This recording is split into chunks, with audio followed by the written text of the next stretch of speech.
Cycling is a great way to travel to school, particularly to St. Peter's. We are very fortunate in Exeter to have many designated cycle routes and shared pedestrian and cycle paths. Now, I know that many of you have done bike ability in your primary school, and year 7s have done that at St. Peter's.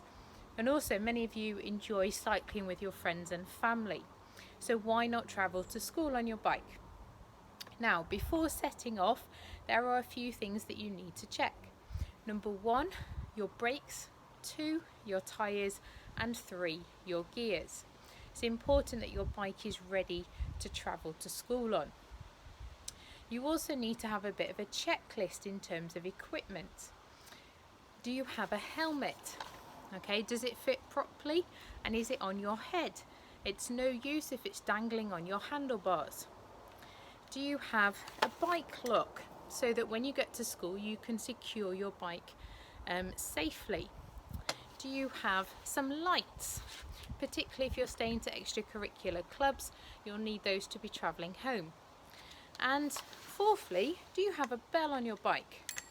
Okay, this is great for indicating to pedestrians, particularly who you are sharing a path with, that you are coming up behind them. And then the final thing in preparation for cycling is, are you dressed appropriately? Are you visible? Our St. Peter's school uniform is navy, so dark in colour, and it's not always easy to see. Also, if your school uniform is a barrier to you cycling to school, maybe because you've got a skirt to wear, then all you need to do is wear something appropriate and make sure that you are changed into your school uniform correctly before tutor time. Now, cycling is great, but you need to take some personal responsibility for your safety and those around you when you are cycling. Please wait for the green man at a crossing. You might think it's safe to cross, but you may not be aware of cars coming from a different direction. Stop and look at junctions, and be aware of those that are also using a path, particularly where it's a blue sign shared pedestrian and cycle route. Now, here is a possible route for you to try into school from where you live. Now, you might think, this is a long way round, but you cover the distance much quicker when you are travelling on a flat cycle route with less junctions. And also, one thing to remember is, if you cycled uphill on the way to school, that means you get a nice downhill on the way home. So get a group of friends together and go out for a ride and check out your cycle route to school.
So at St. Peter's we're fortunate to have a bike shed where you can lock your bike up. As you can see, the sign says all items are left entirely at the owner's risk. During the day, the bike shed is locked and you can access the key from main reception if you need to leave for any reason. The main office also have a few essential repair items. So there is a pump and there are some bike tools in case you need to adjust anything once you've got to school. Now, coming into the bike shed, it's important that we lock our bike securely.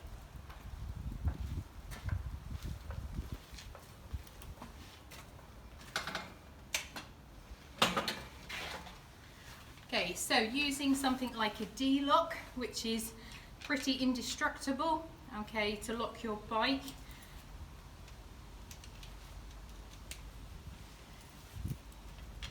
Making sure that it goes through the post, the wheel and through the frame so that you can then lock